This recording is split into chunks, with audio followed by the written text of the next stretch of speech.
Приветствую, друзья! Программа «Просто вкусно», канал Якутия-24. С вами, как обычно, Петр Цыпандин. Находимся мы в ресторане Red and Green. Со мной, как обычно, Семен Тарбахов. Семен, приветствую. И к нам сегодня в гости пришел заместитель министра по делам молодежи и социальных коммуникаций Республики Саха-Якутия Сосновский Андрей Александрович. Андрей, приветствую. Приветствую, Андрей. Да. Спасибо, что нашли время в своем плотном графике, чтобы принять участие. И с чем вы к нам сегодня пришли, учитывая то, что у нас такой кулинарный ток-шоу, мы его называем. Ну, сегодня мы будем готовить салат из кальмаров. Получается, тут нам потребуются кальмары чищенные, петрушка, либо укроп, огурец, лук и яйца. Вот. Ну и заправляем мы все это майонезом. Также майонез можно заменить на сметану или на другие соусы, которые кому как больше нравятся. Почему выбор пал именно на это блюдо? Ну, во-первых, он быстр в приготовлении, а во-вторых, ну, кальмар довольно-таки диетический продукт и на самом деле очень такой хороший в употреблении, и всем настоятельно рекомендую к нему присмотреться. Нравится самому, собственно, да? Да, и как бы, ну и покушать, я думаю, мы все любим, так или иначе, и телезрители тоже любят. Вот. Ну и, собственно, мне нравится долго готовить, поэтому по этому принципу это блюдо хорошо подходит. А как с готовкой вообще? На вы, на ты? С готовкой, скажем так, сложные блюда на «вы». Вот, тут все-таки нехорошо. А вот что касается простых блюд, на «ты», потому что есть определенные навыки, плюс, когда придерживаешься более-менее правильного питания, а в семье это не все разделяют, приходится иногда и самому готовить. Ну, то есть конкретно для себя что-то такое? Да. Ну, то есть и следишь за питанием, получается? Ну, да. Специальным образом? Да. То есть что-то не ешь, что-то... Ну, да. Ну все ясно. Хорошо, ну я так понял, яйца уже заложили, Да. да? Какой технологический цикл? Что нам нужно сделать? Ну, мы отвариваем сейчас яйца, получается, вкрутую. Потом, когда вода закипит, мы положим туда кальмар чищенный. Собственно, ждем, пока он вскипит. В кипящей воде он должен провести где-то 2-3 минуты. Буквально, чуть-чуть? Да, он быстро. Схватится и все? Да, чистый белок, поэтому он быстро готовится, примерно столько же, сколько яйца. Потом, собственно, мы нарезаем кальмар, нарезаем яйца, нарезаем наши овощи, да, лук, и все уже будем перемешивать. Да. Перемешать? Ну и лук, собственно, некоторые советуют, чтобы он не горчил, не сильно подавлял все другие компоненты салата, его обдать кипятком. Вот. И, ну, это по желанию, опять же. Опять же, да? Да. Вот. Кто-то, наоборот, более резкий вкус лука любит. Тут А вообще, какое любимое блюдо? Вообще, любимое блюдо, я сладкоежка на самом деле. Я люблю десерты, люблю по форме не сладкое. скажешь. Ну, спасибо. Видимо, пока молодой, или как? Ну, нет, я стараюсь себя ограничивать, хорошего понемножку. Вот. Но я иногда не могу устоять перед там хорошим. На самом деле, вот из всех, наверное, десертов самый любимый — это морковный торт. Вот, потому что в нем нравится сочетание и цитрусовых, и моркови, и, собственно, сам десерт по себе хороший. Поэтому... Ну, вроде сладкоежка, но морковь это же полезно. Получается, лук как? Мы сразу вот так пускаем или уже все-таки шинкованный? Нет, шинкованный. Шинкованный, да? Ага. Вы как его шинкуете? Шинкованный я нарезаю мелко кубиками, то есть Мелко напополам, да, и потом дальше. Я Так сейчас, этого по-моему, будет кальмар достаточно. самое время закладывать, или нет? Сейчас, да, уже самое время. Да, вот сейчас можно кальмар положить. Ну давайте вот этим будет удобно. Я думаю, мы, наверное, все варить не будем. Ну да. Ну, что? И как говорили, 2-3 минуты буквально, Да, вот сейчас он должен повторно закипеть. А вода. воду солите? На самом деле чуть-чуть. Давайте, ну, слушайте, Ага. добавим. Лишним не будет. Лишь- Соли, да? Хватит. Так, и кальмаров, я думаю, еще одну кинуть. Да, давайте. Положите, чуть-чуть слегка это перемешать, Ага. и все. Ну, что? Кальмар. Ну, кальмар для меня, например, это редкая редкость. Больше как по мясу, да? А в вашем случае как? Мясо, рыба, больше что? Больше мяса, конечно. Ну, даже, наверное, больше курицы, потому что быстрее готовится. Опять же, мы же за рационализм. Опять же ПП, тот же канон входит, да? Да. Вот, но, конечно, в Якутии мы мясоеды, скажем так. Тяжело, наверное, быть на севере вегетарианцем. Вот. Но вот то, что исходя из рыбы, рыбу, я просто еще 8 лет прожил в Астраханской области, в Астрахани, да, и рыбу, к рыбе я тоже довольно-таки... Осетрина каждый день. Ну да, ну нет, не каждый день, да. Чуть ли не так. Нет, ну Астрахань-то славится же. Да, красная рыба Астрахань славится, поэтому больше такой сторонник красной рыбы все-таки, если мы говорим про рыбу. Плюс я не люблю в процессе еды, кто-то любит, наоборот, заморачиваться с костями. То есть вот когда там карасей варят и так далее, много костей остается. А тут как бы красная рыба в этом очень такая удобная. Раз и вещь. все, да? Да, раз и все. Тем более кальмар. Ну да, тем более кальмар. Без костей. Да, тем более, если можно почищенно взять или саму почистить заранее. Вот. И на самом деле сейчас кальмар, мне кажется, набирает популярность. В любом магазине в Якутске можно найти. Да. Ну, сейчас морепродукты уже в свободном доступе везде есть. Да. Да, поэтому конечно, самая популярная, по-моему, креветка, да? Ну да, креветка самая популярная, но опять же, тут тоже надо смотреть внимательно, потому что те, кто, наверное, были во Владивостоке, ездили, понимают, что в чем разница, какие креветки там, а какие креветки у нас тут. Вот. Ну а так, конечно, да. На самом деле морепродукты, в принципе, относятся к такой диетической кухне. И вот в этом плане, если мы будем даже говорить по соотношению цена-качество, вот кальмар наиболее оптимальный. То есть... Ну и жутко полезно, говорят. Да. Йод и все прочее, микроэлементы. В принципе. В моем рационе это редкая редкость, поэтому я как-то так немножко удивляюсь. Я больше красное мясо, рыба, все прочее, вот такие дела. Якутские, скажем, варианты, да. Так, ну а между тем, по-моему, время-то подошло или как? Ну, по яйцам тоже, мне кажется, время подошло. Да, яйца еще вот буквально секунд 20. И Ну, я думаю, кальмар забыл. уже можно потихоньку вытаскивать. Прошло уже достаточно времени. Чуть-чуть остынет и потом Да. нарезка и все, да? Аккуратненько вот так достаем. Да, благо у нас время позволяет, тут спокойно Да. потом нарежем, чтобы с горячим не париться. Андрей, традиционная рубрика, которую мы ее чуть-чуть перескочили, немножко визитки, мы ее шутя называем «Как я дошел до жизни» такой. Немножко расскажите, пожалуйста, о себе. Ну, в целом, если говорить, родился я в Якутске, вот, получается, закончил я Северо-Восточный федеральный университет. ЯГУ, да. Юрист же, да? Юрист, да. Почему? По первому образованию я юрист. Не знаю, на самом деле я закончил физико-математический класс, но меня всегда тянуло к гуманитарным специальностям. При этом я, наверное, вот когда говорят про профориентацию и все прочее, я, наверное, до последнего не мог определиться. Я ЕГЭ сдавал по физике в том числе, то есть экзамены у меня и физика была. И когда я поступал, я проходил и на ФТИ тоже. Там и там. И там, да, я проходил. И думал, выбирал, но все-таки выбрал юриспруденцию и на самом деле не пожалел, потому что это хорошее базовое образование. У нас очень хороший юридический факультет в Северо-Восточном федеральном университете. И те знания, которые я получил, в принципе, они всегда нужны в жизни. Поэтому тут я абсолютно, как говорится, никаких сомнений по поводу выбора специальности, профессии не испытывал. Вот. Потом захотелось как-то продолжить и выбрал магистратуру, да, государственное муниципальное управление. Ну, так, тут уже финансово-экономический был институт. Было также интересно, но, конечно, это специальность смежная с юриспруденцией. Мы все прекрасно понимаем, там, как мои некоторые друзья, однокурсники, которые могли резко после юридического факультета пошли, например, в математике, там, в системной аналитике базы данных и так далее, то такого не было. Это все-таки так или иначе смежная специальность.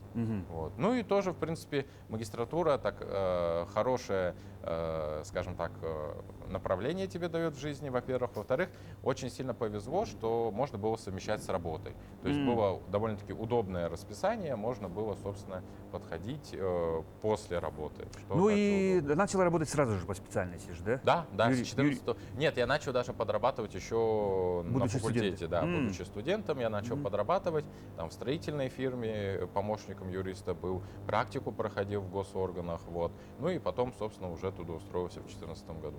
Вот, поэтому да. Дальше РИК. Да, дальше республиканская инвестиционная компания, в которой я проработал 8 лет, сменив 3 отдела. Вот, и... Ну, то есть карьера так потихоньку шла в гору. И карьера, и компетенции, наверное, все-таки. Потому что, да, некоторые, когда говорят, что 8 лет, как долго в одной организации. Но когда ты переходишь внутри одной организации по разным отделам, то, что есть, скажем так, направления разные, специальности разные, в том же, внутри той же юриспруденции, это все равно заставляет тебя двигаться и развиваться. Ну, то есть и магистратура тоже был сознательный выбор, вот как раз государственное муниципальное управление, да? Ну, то есть хотел быть, скажем так, чиновником, да? Ну да, Да? на тот момент это был сознательный выбор, плюс еще к тому же было, ну, довольно-таки интересно узнать именно специфику государственной службы, именно, наверное, со стороны теории, потому что практику я часто проходил в госорганах и, в принципе, работал практикантом во многих местах, вот. Ну а именно хотелось познакомиться с теорией, с теми, скажем так, научными подходами именно в государственном муниципальном управлении, и тут, в принципе, магистратура дала ответы на эти запросы. Бизнесом не было желания заняться? Бизнесом нет, не было, вот, ну и сейчас уже нельзя. Ну да, да, сейчас уже нельзя, и вот как раз Да. об этом нельзя. А как становится вообще, ну то есть вы же относительно молодой, да? Как Ну вам? да. 30 с небольшим и уже замминистра, но это как бы, я считаю, что большой успех. Ну да, ну Да. не знаю, там были ли моложе, наверное, были, вот. но- Да, да, редкая редкость. да, это- Обычно же, ну как, в нашем понимании министр это такой солидный дяденька уже, да? Да. Но, ну как бы у нас предполагает все равно это общественное такое это. А у вас, в вашем случае как? В нашем случае, ну, получается, я был в молодежном правительстве с Да. 18-17 года, вот, после деловой игры министр, который также проводила наше любимое Министерство по делам молодежи и социальным коммуникациям. Вот. И там я, в принципе, тесно контактирую с госорганами, но при этом и работал в РИКе. Как мы знаем, 2020 год — это коронавирус, Ну. и тут, конечно, есть определенные, скажем так, во время карантина, пандемии, мне кажется, многие задавались вопросами переоценки жизненных ценностей, попробовать что-то новое, опять же. Кто-то бизнес начинал, кто-то еще что-то. Ну да. Вот. Кто-то читал просто книги по саморазвитию. И вот появились такие мысли как раз в части того, чтобы начать что-то новое, как-то поменять, перестроиться. И получается... Поначалу я ушел из РИКа в фриланс, то есть в свободное плавание. Я просто оказывал там юридические консультации, ходил на судебные заседания. Вот. Тоже было хорошее, скажем так, менее плотное по графику Побольше время. свободного времени. Побольше свободного времени. Ну и тем более да. и пандемия, да, как говоришь. Ну, это было чуть позже, чуть уже позже? когда Ага. да, ковид Ага, заканчивался. Вот. И на самом деле, ну, это интересный опыт, вот, да. И потом, получается, была вакансия вот, заместителя министра, пригласили принять конкурс, вот, ну, сразу предупредили, что кандидатов много, вот, ну, собственно, прошел тестирование в высшей школе инновационного менеджмента при главе, отбор, потом начали приглашать на собеседование, вот, ну, потом уже, когда начал приглашать, как говорится, по собеседованиям проходил все выше и выше, понимал, что, наверное, кандидатов уже становится все меньше и меньше, да. Ага. Ну и в общем, вот так и назначили. Назначили. Вот. Ну то есть это же должность назначаемая Это должен назначаемо главой. головой. Да. Так, и сколько времени уже? Получается чуть больше года. Больше года. Да. С 22 года же, по-моему. Да, если с не 22-го, память. с августа. Да. Какие компетенции? Какие обязанности, должностные инструкции у вас? Ну, в основном. Не будем, короче, все перечислять. не будем конечно. все Да, потому что перечислять. я наверняка знаю, что это Да. такая. Я знаю, что это работа, ну вот, от 8 до полуночи. Ну, чуть ли не так. Да, грубо все, говоря. Все же так работают. Да. Ну. Ну, если мы будем говорить и перечислять, основное, как я обычно говорю, я ответственен за вторую часть министерства, это вот за социальные коммуникации. То есть на мне, наверное, самое главное, что у нас есть, это гранты главы Республики Саха-Якутия. Это такой флагманский конкурс для некоммерческих организаций. У нас участвует только НКО. В этом году у нас конкурс прошел, получается, весной. Были рекордные суммы выделены как в бюджете республики, как и федеральным центром, потому что это конкурс, который формируется за счет двух финансовых, скажем так, кубышек. Вот. И там 16 направлений. от молодежной политики до профилактики преступности, работе с социально незащищенными слоями населения, например, ресоциализации осужденных. В общем, там даже очень много направлений, тематик еще больше, поэтому там, мне кажется, каждый найдет для себя. Единственное, то, что вы участвуют только некоммерческие организации и обязательно, естественно, свою деятельность осуществлять на территории Республики Саха-Якутия, потому что это наш региональный конкурс. Вот. Гражданские форумы, съезды общественности тоже входят в понятие социальной коммуникации. Гражданский форум у нас прошел в марте. Вот. И получается, в августе у нас прошел федеральный форум сообщества. Это форум, который проводит Общественная палата Российской Федерации совместно с регионами. И он последний раз в Якутске был, по-моему, в 2016 году. Вот. И вот он вернулся спустя уже сколько? Уже 7 лет. Вот, снова в Якутск. Провели мы на базе его территории Северо-Восточного федерального университета, за что им, конечно же, спасибо. Вот. И форум в целом собрал у нас, что меня порадовало и удивило, у нас было более 200 гостей со всей России. Даже люди с Крыма приезжали как бы летом сюда к нам в Якутск. Москвичи вообще говорят, что они приехали погреться к нам, потому что у нас август был теплый, а у них, собственно, были дожди. Холодно было в Москве. Вот, поэтому на самом деле форум так прошел насыщенно, хорошо. Программа деловая была 2 дня, но неофициальная программа, например, выезды общественников на элементы дорожного строительства, жилищно-коммунальной инфраструктуры. Они ездили, знакомились, смотрели. Где-то 5 дней, если учитывать вот эти выезды, вот, то в целом все очень было так насыщенно. Вот. А так, на самом деле, конечно, у нас министерство не такое большое. Вот, сколько народу работает? У нас 21 человек. Ну Вот. Да, такой у нас домашний коллектив. Вот. Но при этом, конечно, задачи ставятся такие глобальные. То есть у нас и молодежная политика, и патриотика, и, получается, еще и связи по социальным коммуникациям. Это вот и гранты, и форумы, и выезды общественников. Вот у нас в сентябре, в августе были десанты. Я и сам много ездил. Получается, мы ездили в Алекминский район, мы ездили в Усть-Ауданский район, ездили в близлежащие, естественно, там Хангавасы, Намцы. Вот. Поэтому, на самом деле, везде с целью того, чтобы активизировать общественников, показать возможности, которые есть у них. Потому что вот очень часто говорят, что нужны ресурсы. Типа, вот у меня есть идея хорошая, но нужен под нее ресурс. Вот. Опять же, вот эти гранты, например, это тот ресурс, тот инструмент, который дает человеку возможность развивать свою идею. Потому что реализоваться. Да, почувствовать вот это именно удовольствие от того, что вы реализовали свою идею, особенно если мы говорим, что с бюджетными деньгами каждый дурак сможет, а ты попробуй без бюджетных денег, да. Когда ты реально сам находишь источник финансирования, это большое удовольствие, потому что федеральные конкурсы грантовые, когда все регионы участвуют, скажем так, в конкурсе, в дележке этого большого пирога, это показывает то, что как бы возможности есть. Самое главное — это хорошо презентовать, написать свой проект, свою идею и показать именно ее социальную значимость. Потому что, я повторюсь, все проекты и все идеи должны быть именно социально значимы. Я вот сам, как эксперт федеральной Росмолодежи, например, на прошлой неделе оценивал 50 проектов, и там были такие интересные проекты. Так как есть принцип незаинтересованности, мне кидают на оценку из других регионов проекты. Поэтому думаю, если мы чуть-чуть огласим, то там есть проекты, которые были явно бизнесовые. То есть там явно люди хотели швейное дело открыть свое, или, например, хотели провести тимбилдинг для своего коллектива, и просили деньги на сценарии, на ведущих и так далее. Это все, конечно, значимо, но социальная составляющая — это в чем возникает вопрос. То есть не только деньги должны быть. Да.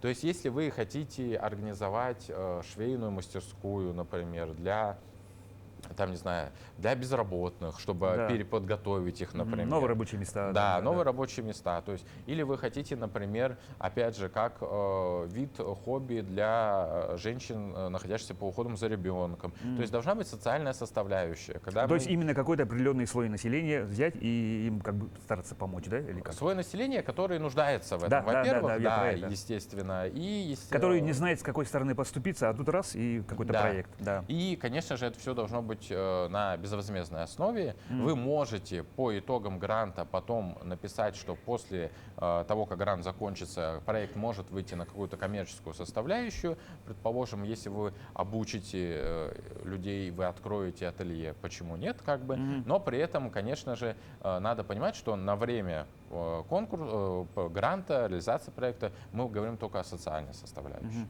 Это обязательно. И вот на самом деле такие конкурсы, такие проекты очень важны, потому что они дают возможность реализовать свои идеи людям. И особенно федеральные, я всегда говорю, что Якутия, кстати, у нас лидер в Дальневосточном федеральном округе по поданным заявкам, по, собственно, количеству поддержанных проектов. Но мы не лидируем, например, по проценту, то есть по соотношению поданных и победителей. Нам есть над чем работать, то есть это над качеством проекта. Да. Ну, то есть много проектов, которые могут на каком-то этапе просто отшиться. Да, мы Да. пока работаем, к сожалению, пока только на количество. То есть, грубо говоря, у нас статистика такая средняя по России. Нельзя сказать, что у нас по качеству мы там выше. Ну что, тоже хорошо, среднестатистики. люди активные. Нет, тоже хорошо. Мы Да. всегда говорим, люди активны, все. Но надо обозначать, как я всегда говорю, точки роста. То есть точки роста надо обозначить, чтобы понимать, куда идти дальше. Вот. И, конечно, мы всегда говорим, что мы лидеры в ДФО по количеству, по проценту одобренных заявок, что наши некоммерческие организации молодцы. И на самом деле сейчас люди потихоньку понимают это. Например, немногие знают, что есть прекрасный фонд культурных инициатив при президенте Российской Федерации, который принимает заявки не только от НКО. То есть туда могут подаваться и ИПшники, и коммерческие организации, и все. Самое главное, чтобы цели подпадали под деятельность фонда. Если мы говорим про культурный фонд, то, соответственно, это креативная индустрия, это культура. То есть, например, даже вот съемки телепередач побеждают, но самое главное, чтобы, опять же, была социальная составляющая. Там, например, популяризация приемных семей.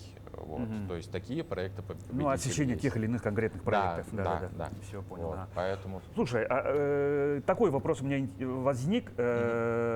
Упомянул, что министерство небольшое, 21 человек работает, да? И как человек, который, ну, наверняка ты с коллегами общаетесь, с других министерств, количество чиновников в последние годы уменьшается же, да? Или? Уменьшается, Уменьшается, да. Это вот уменьшается. как раз-то и пандемия показала. А зачем нам столько чиновников? Или как? Ну, не совсем. Это скорее не только пандемия показала, это Оптимизация, да? оптимизация. Внутренний запрос был, что идет оптимизация многих процессов. Процессы, скажем так, делятся на более рутинные и стратегические, более глобальные. И, собственно, вот то, что идет в рутину, то есть эти элементарные сопроводительные письма, там, они стараются максимально быть минимализированы, как-то электронные документы, обороты нам в этом плане, конечно, помогают. Сейчас уже, например, у меня вон коллеги на прошлой неделе ездили в Москву, там презентовали проекты уже с искусственным интеллектом. Поэтому на самом деле, да, очень сильно все развивается, глобализация, поэтому в этом плане, конечно, количество госслужащих, ну, вернее, скажем так, количество бумажной работы должно сокращаться, мне кажется, мы все это понимаем. Вот. При этом, естественно, нельзя забывать про то, что цели и задачи значимые, реально стратегические, они, конечно же, сохраняются и должны проходить определенные согласования, без этого мы никуда не уйдем. Но при этом в части электронного документа оборота, оптимизации процессов, если что, можно упростить. Сейчас сама система как бы пытается это все сделать. Вот. Так, ну что, уже Семен начал резать. Мы за яйца или вы сами, да? Еще какие активности в министерстве? Ну, получается, мы Про часто что не успели упомянуть? проводим различные мероприятия. Ну, естественно, большинство из них ориентировано на молодежь.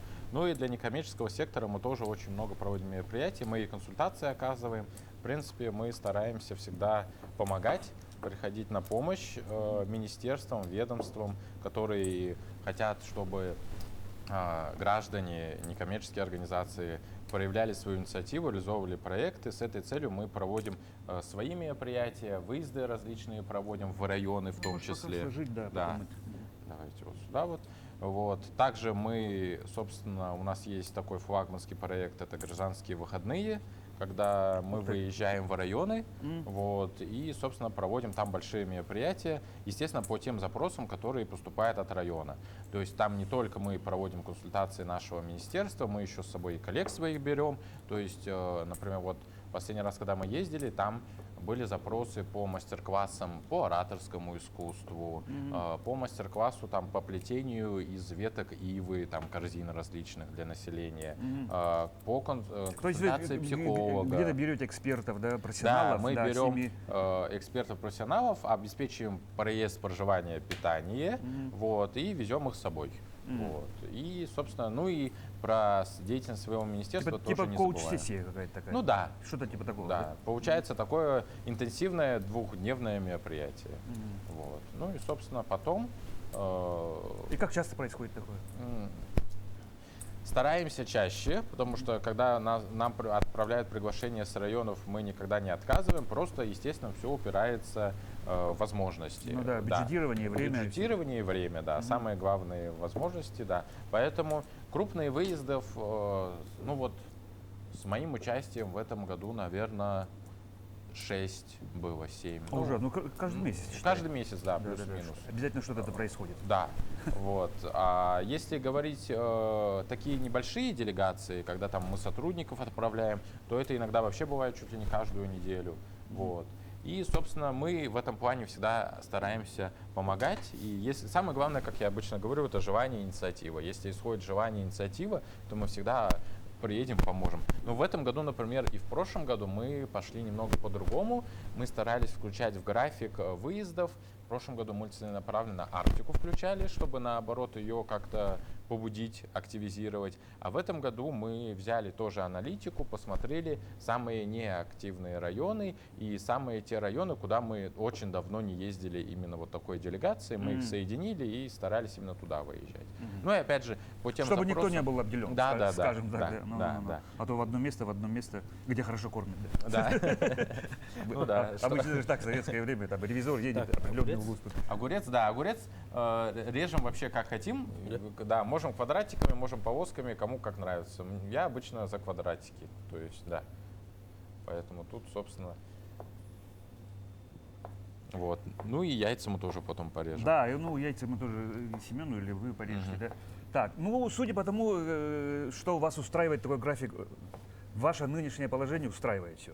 Ну, в целом... то есть я же знаю, что действительно, как я и упомянул, очень много работы. Ну, работы, да, очень много. Да. Вот. Но работа интересная. Поэтому в этом плане я вот обычно, когда говорю про, в принципе, есть такой запрос, и вот сейчас очень много проектов, которые проводятся для государственных служащих, чтобы людям была интересна госслужба, чтобы в целом, вот опять же, от тех стереотипов, что госслужба — это закрытые люди, какая-то когорта своя, да? Да, отходить, что на самом деле все реально, все возможно. Самое главное, опять же, чтобы было желание проходить конкурсы, проходить тестирование, естественно, все на конкурсной основе, вот, и, собственно, проявлять себя. Работа интересная, в этом плане, например, наше министерство, как вы понимаете, довольно разноплановое. То есть мы не только работаем с документами, мы и организовываем мероприятия, мы и сами участвуем в мероприятиях. Причем мероприятия у нас довольно-таки широкого спектра. То есть это и различные бывают спартакиады среди молодежи, там патриотические слеты, это и бывают съезды общественности. То есть на самом деле спектр фестивали, мероприятий... концерты, какие-то там уличные какие-то мероприятия. Да, все равно же под вашей эгидой это много чего делается. Много что делается, да. Поэтому в этом плане нельзя сказать, что мы вот с утра до вечера сидим за компьютером, смотрим документы и отписываем письма. Но это тоже есть. Это, мне кажется, без этого никак. Да, без этого никак. Министерство. Да, без этого никак. Да. Вот. И на самом деле в этом плане, конечно, работа очень разноплановая и интересная. Круг общения тоже сразу расширяется, потому что ты общаешься сразу в день очень много с кем по различным вопросам. Ну и, естественно, прокачиваются твои коммуникабельные навыки, коммуникации, без этого никак. И вот это, опять же, главное найти свое. То есть кому-то, наоборот, интереснее сидеть за компьютером, выполнять монотонную работу, как бы каждый день одно и то же. То есть такие и на госслужбе тоже есть такие должности, тоже есть такая работа. Кому-то, наоборот, нравится вот мероприятия, общение. На полях. Да, на полях, да, вот нестандартные задачи какие-то решать. Вот. И это тоже имеет право. Самое главное найти свое. Вот. И вот в текущий момент, конечно, думается, что это интересно, это нравится, и это абсолютно совпадает с теми желаниями, которые есть. А для тебя какие главные сейчас трудности? Или сложности? Сложности, ну, мне кажется, для любого человека самое главное — это правильно распределять время. Первая сложность, наверное, потому что надо находить время, стараться все равно на все мы люди. Вот. И при этом, конечно же, найти баланс между работой и домом. Вот, это тоже важно. Ну и, наверное, на самом деле трудности и самые главные — это пытаться находить именно ту важную информацию. Сейчас просто, в принципе, столько много информации, столько много и обучений проходит, и различных ресурсов, что надо находить именно ту информацию достоверную, которая поможет тебе и на работе, и в жизни, то есть как-то расти и самосовершенствоваться. На это тоже надо находить время, и этим тоже надо заниматься. Вот. Ну и хочется, конечно, так как, опять же, повторюсь, времени мало, находить именно качественную информацию, качественные источники, чтобы, собственно, это все росло, двигалось, и знания, они были, ну, получены, скажем так, не зря. И были применены в работе, ну и в жизни. Андрей, ну, уже помянули, относительно ты молодой и уже замминистра, да? Кем видишь себя через 5 лет, через 10 лет? Министр, президент, зампред?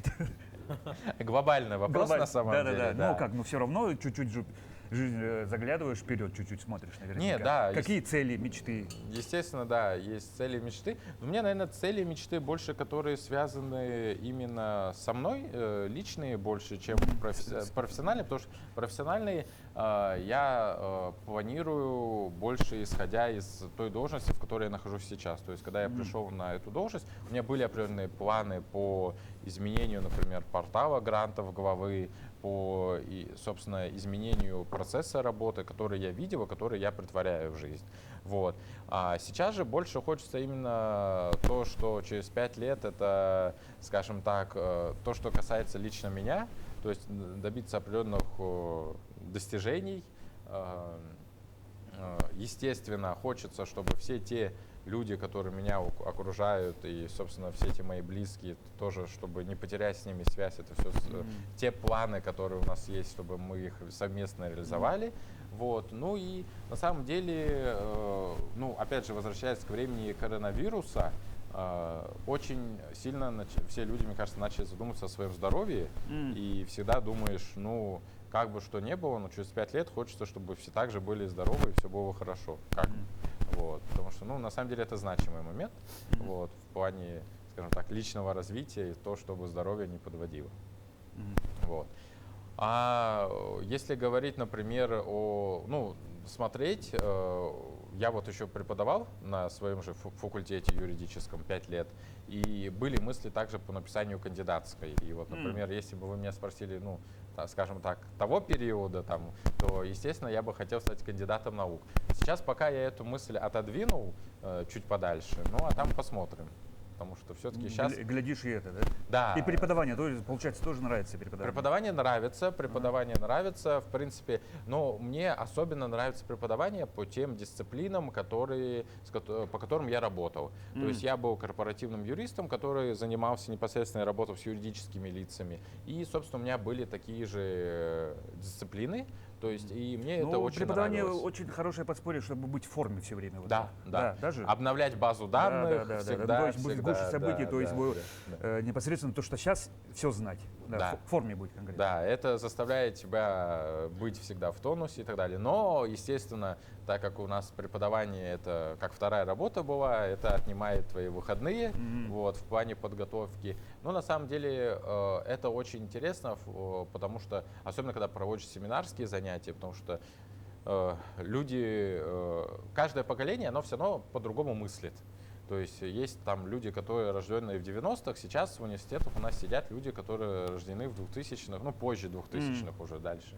Вот. Соответственно, у них другие запросы, у них другое мышление, они немного по-другому выстраивают даже логику. Поэтому в этом плане всегда интересно взаимодействовать с ребятами, потому что интересно вообще, как человек пришел к этому вопросу, построил вот эту логическую связь, и это тоже, ну, определенно, скажем так, поддерживает тебя в тонусе в определенной мере, потому что заставляет тебя всегда акцентировать на это внимание и думать над чем, что ты говоришь. Итак, нам подсказывают, что мы-то уже время Мы уже заканчиваем. как бы Да. на финальной части Да, на нашей финальной готовки. части. Мы яйца режем. Мы яйца режем так же, Так же, да? как огурцы. Ага. Хорошо. Кубиком. Да. И я вот хотел спросить, да, этот салат, получается, вы употребляете очень часто, да? Ну, на самом деле, скажем так, я не фанат майонеза, сразу скажу. Вот, поэтому майонез я употребляю крайне редко. Опять же, по понятным причинам, что он довольно-таки жирный продукт. Вот, но этот салат я употребляю довольно часто, просто я заменяю на майонез на другую заправку. Вот. Опять Йогурт, какой-нибудь греческий йогурт, жирный. сметана, да? Да, менее жирный йогурт, сметану даже можно на самом деле, кто любит там более, скажем так, острые или какие-то вкусы, использовать там, не знаю, соевый соус, что-нибудь такое вот из таких азиатских заправок больше. Вот. Я думаю, в наших магазинах в Якутске таких вот интересных соусов, острых, не острых, большое множество. Множество, да. Да, и, наверное, уже у большинства зрителей есть свои любимые. Вот. Сейчас, слава богу. Но это Все да. есть, да. Почти все есть. Сейчас это можно со вкусами экспериментировать. Вот. Потому что на самом деле салат довольно-таки сбалансированный. Сейчас мы, конечно, готовим более классический вариант с майонезом. Вот. А так, если, опять же, повторюсь, убрать его, то он и довольно диетический и полезный. Вот. Есть какое-то блюдо, которое готов кушать каждый день? Или, ну, На самом деле, я вообще в плане еды, именно домашней еды, я довольно такой скромный человек. Я сторонник однотипных завтраков. То есть я не сторонник разнообразия по утрам. Как правило, мой завтрак это всегда яйца, то есть да, яичница или вареные яйца. Но, как правило, даже вареные яйца, то есть и какой-нибудь там бутерброд с сыром и все. То есть у меня нет такого. И это я могу есть чуть ли не там, не знаю, на протяжении полугода и так далее, одно и то же. Также у меня было, когда я любил каши по утрам, то есть я мог есть эту овсянку там на протяжении года каждое утро и в этом плане. Соль, перец? Перец, да, я всегда добавляю. Соль буквально, наверное, чуть-чуть. Потому что, да, не знаю, меня дома приучили всегда мало солить. Поэтому вы соль как белая заметили, смерть. Сахар белая смерть. Ну, да, типа такого. Нет, у нас просто была такая концепция всегда, что кому надо, он сам себе досолит. Добавит. Да, добавит. Поэтому Так, соль ну, мы надо кладем. взять ложку, перемешать это все. Да. Держите. Ну и вот там плошечки. Обязательно попробуем. Самая вкусная часть нашей передачи. Да. То, что это. Не успею повторять, что у меня очень хорошая работа. Приглашать гостей, заставлять их готовить, а потом кушать. Ну, это да, Прикольно. это очень хорошо. Итак, мы очень много поговорили о работе. Твой Андрей, как отдыхает замминистра? Время находится вообще для отдыха? Ну, время на отдых надо стараться находить, так или Обязательно. иначе, конечно, да. Потому Да. что, опять же, возвращаясь к кадровым вопросам, выгорание рано или поздно тебя настигнет. Ну То да. есть без отдыха можно продержаться, но недолго. Вот. Отдых, на самом деле, я за разнообразие, то есть стараюсь уделять время физической активности, потому что, сами мы понимаем, офисная работа, сидение в кабинете, Гиподинамия, для мужика особенно. Рано или Да, поздно, даст о себе знать, поэтому если есть, например, свободный там час-полчаса, то лучше заняться спортом, сходить там побегать элементарно или просто там тяжести потягать, чтобы какое-то было развитие, чтобы не было такого, что целый день просидел в кабинете, потом домой пришел на диван и лег и спать, да, чтобы такого не было. Вот. И стараюсь что-то новое для себя открывать, вот, там, не знаю, плавание изучаю, да, пытаюсь, вернее, изучать, потому что в свое время не научился, сейчас вот приходится догонять. Так, ну, майонеза максимально мало. Ну, скажем так, тяжело. Ну, на воде держишься. Но что-то есть, да. Просто меня 2 года учили, потом сказали, ну, извини, бывают люди, которых невозможно научить. Да. Ну, как говорит тренер, очень много проблем еще в голове. Да. Потому что расслабиться в воде это тоже надо уметь, во-первых. Вот. А во-вторых, есть еще такой момент, что баланс надо держать. Все-таки мы все привыкаем к определенному балансу, а когда ты уже возрастной, для плавания, для тех, кто учился с детства, конечно, это уже тяжело держать баланс на воде. Вот. Ну и, естественно, стараюсь, когда есть возможность, смотреть какие-то интересные фильмы. Эмоционально, то есть, получается, отдыхать. Да. Книжки наверняка. Книги, да, но у меня был такой период жизни, сейчас я от него отхожу. На самом деле я очень сильно люблю, например, детективы. Вот, и мне трудно даются к чтению эти книги по саморазвитию. То есть, конечно, это очень модно сейчас и в принципе, но, не знаю, может быть, кто-то со мной не согласится, но, грубо говоря, из всех книг по саморазвитию, если мы будем вот так вот обобщенно выделять, то из них, ну, не знаю, вот эта книга, там мыслей, которые ты вынесешь для себя в жизни, ну, на 3 страницы, на 4 страницы. Ну, или мне такие книги попадаются. Поэтому иногда тяжело, ну, я это делаю, но тяжеловато иногда идет. А так детективы, художественная литература, она всегда у нас идет. Ну, у меня идет хорошо. Опять же, если есть это время. У меня был период, когда я вообще не читал, но это в свете там юридической работы и так далее, что очень много... Достаточно. Ага. Что очень много... Идет чтение на работе специализированной литературы, вот, поэтому тут как-то уже хочется другого вида отдыха, когда ты дома. Вот. Но кто все любимый равно... автор? Честно, я больше по классикам, потому что, ну, из детективов, понятное дело, это Агата Кристи, вот, потому что... Самая классическая классика. Да, ну и Артур Конан Дойл, естественно, вот. Если мы будем говорить из произведений, я, наверное, в школе из своего класса один из немногих, кто полностью еще и 2 раза прочитал «Войну и мир», потому что мне вот реально понравилось. Вот тот символизм, именно то произведение. А вот, например, Достоевский, да простят меня его любители, мне, наоборот, тяжело идется, потому что вот эти вот долгие душевные копания, написанные там на 10-12 страниц. Достаточно депрессивные причем. Да, довольно тяжело. Особенно и так в наши туманы, если это читать, то вообще тяжеловато. Может загрузиться. Да, может загрузиться. Поэтому я не фанат. Мне вот нравится Толстой. Из поэтов, наверное, больше Тютчев, потому что он более такой лаконичный и краткий именно в плане своих произведений. Вот. Ну и вот из художки вот именно узкоцеленаправленно именно вот такая литература мне нравится. Ну что, самая полезная, самая вкусная часть нашей передачи наступила. Давайте попробуем, что у нас сообща получилось. Да, действительно очень легкий, вкусный салатик. Да.